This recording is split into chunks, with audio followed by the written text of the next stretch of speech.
రైతులు పంట చేతికి వచ్చేసరికి ఈ క్రాప్ లేదు, ఆర్బీకే వ్యవస్థ నీరు గారిపోయింది, ఆర్బీకే దగ్గర కొనుగోలు చేసేవాడు లేడు.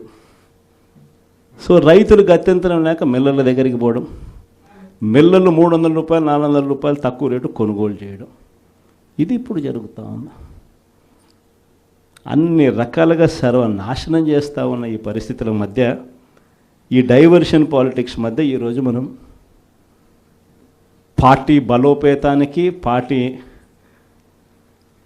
బలోపేతంతో పాటు ప్రజల తరపున మనం నిలబడడానికి ఏ రకమైన ఉద్యమం చేయాలి, ఎలా ఉద్యమాలు చేయాలి అని చెప్పి ఆలోచన చేయడానికి మనం అంతా కూడా ఈరోజు సన్నద్ధమైనాం. ఎందుకంటే ప్రజల తరపున మళ్ళీ పోరాటం చేయాల్సిన సమయం వచ్చింది. ప్రజల తరపున ప్రజలకు దగ్గర కావాల్సిన సమయం వచ్చింది. ప్రజలు ఇబ్బందుల్లో ఉన్నప్పుడు మనం ఉన్నాము అన్న భరోసా ప్రజలకు మనం ఇవ్వాలి. ప్రతి అడుగులోనూ వ్యతిరేకతే. ఒకవైపున చేయాల్సిన ఏ మంచి పని జరగలేదు. సూపర్ 6లు లేవు, సూపర్ 7లు లేవు. మరోవైపున వ్యవస్థలన్నీ పూర్తిగా నీరు గారిపోయాయి. విద్యారంగం కానీ, వైద్య రంగం కానీ, వ్యవసాయ రంగం కానీ, డోర్ డెలివరీ కానీ, గవర్నెన్స్ కానీ. మరోవైపున చూస్తే బాధుడే బాధుడు. కరెంటు బిల్లులు ఈరోజు ముట్టుకుంటే ఈ నెల స్టార్ట్ అయింది. ఇంకా మొదటి డోసే 6,000 కోట్ల రూపాయలకు సంబంధించిన మొదటి డోసు ఈరోజు ఇచ్చినాడు ఈ నెల బిల్లులో. నవంబర్ నెల బిల్లు, డిసెంబర్ నెల బిల్లు, ఏ ఇంటికి వెళ్ళి కరెంటు బిల్లు ఎంత అని చెప్పి తేడా అడిగితే ప్రతి ఇంట్లో కూడా తేడా కనిపిస్తుంది.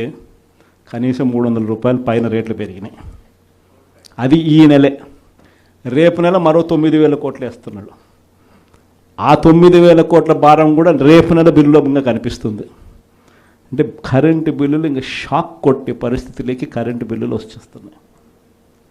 ఒకవైపున బాధుడే బాధుడు. రోడ్ల మీద ట్యాక్స్ అంట, రోడ్ల మీద ట్యాక్స్ అంట. ఆశ్చర్య కలిగించే విషయం ఏంటంటే, రోడ్లు బాగు చేయడం కోసం రోడ్ల మీద ట్యాక్సులు వేసే కార్యక్రమం నేషనల్ హైవేస్ మీద మనం అంతో ఇంతో చూసినాం. కానీ గ్రామీణ రోడ్ల మీద కూడా రోడ్లు బాగు చేయడం కోసం రోడ్ల మీద ట్యాక్సులు వేసే బాధుడే బాధుడు కార్యక్రమానికి చంద్రబాబు నాయుడు గారు శ్రీకారం చుడతా ఉన్నారు. ఆశ్చర్యం నిజంగా ఏమిటంటే, ఆయన హయాంలో మన హయాంలో రెండు తేడా చూస్తే, రోడ్ల మీద మనం ఖర్చు పెట్టింది 43,000 కోట్ల చిల్లర అయితే, ఆయన హయాంలో ఖర్చు పెట్టింది 27,000 కోట్ల చిల్లర మాత్రమే. అక్కడ కూడా మనమే ఇన్ని సంక్షేమ పథకాలు చేస్తూ కూడా అక్కడ కూడా మనమే ఎక్కువ ఖర్చు పెట్టాం.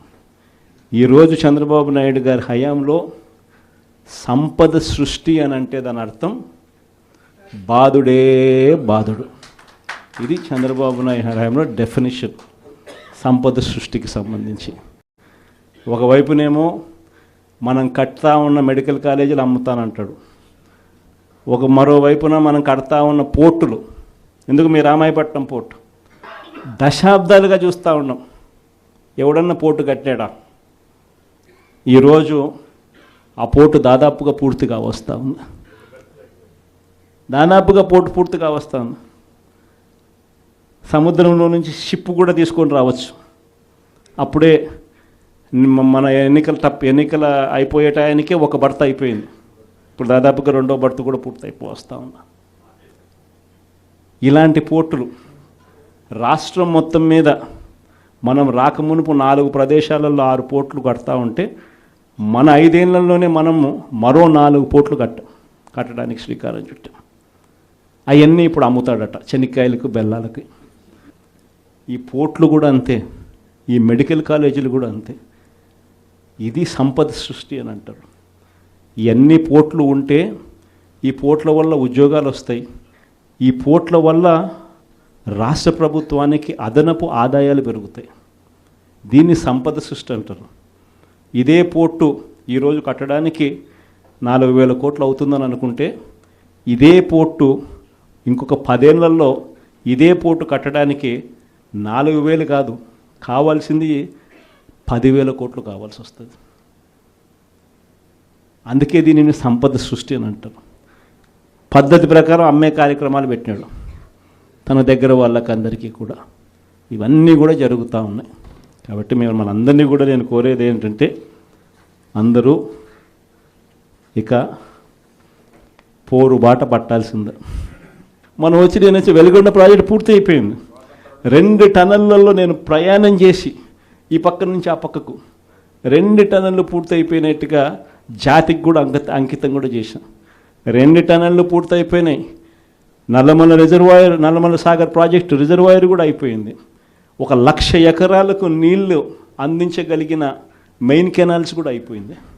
కేవలం మిగిలిపోయింది ఏమిటనంటే R&R కింద డబ్బులు ఇవ్వడం. ఆ R&R కింద ఆ రిజర్వాయర్కి సంబంధించి 1,200 కోట్ల రూపాయలు డబ్బు ఇస్తే నీళ్ళు నింపేసేయచ్చు. అదొక్కటి మాత్రమే ఇప్పుడు చేయాలి అని చెప్పి, ఈ సంవత్సరం చేయాలి అని చెప్పి పోస్ట్పోన్ చేసినాం. ఈ సంవత్సరం చేయాలని అక్టోబర్ లోపల, అంటే జూన్ నుంచి అక్టోబర్ మధ్యలో చేసేసుకొని అక్టోబర్లో నీళ్లు నింపడానికి మనం పూర్తి చేసిన ప్రాజెక్టును ఈ రోజుకి అంతే 52 టీఎంసీలు నీళ్లు పెట్టగలిగిన పరిస్థితి ఉన్న ప్రాజెక్టును, అయిపోయిన ప్రాజెక్టుకు కూడా R&R డబ్బులు ఇవ్వకుండా, అది కూడా రైతులకు నీళ్ళు ఇవ్వాలన్న ధ్యాస కూడా లేకుండా పక్కన పెట్టారు.